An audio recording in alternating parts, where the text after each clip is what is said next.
Hi guys, and for today's video, magluto tayo ng ginataang susong pilipit.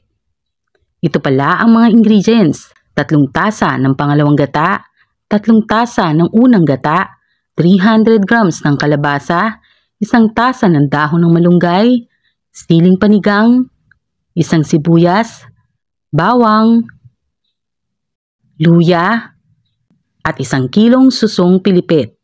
Ibinabad ko nga pala ito sa tubig na magdamag.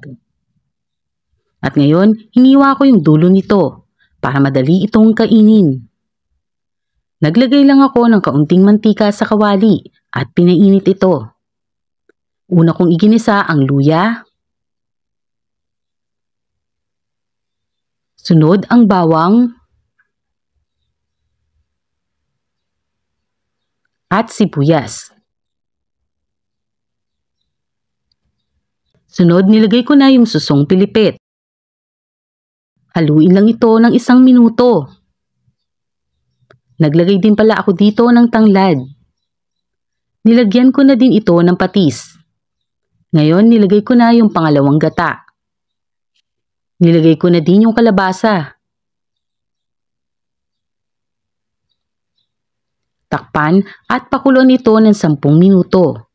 Pagkatapos ng 10 minuto, nilagay ko na yung unang gata. Nilagay ko na din yung dahon ng malunggay.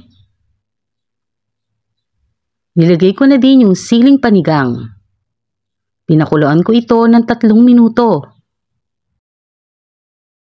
Pagkatapos ng 3 minuto, pwede na itong iserve.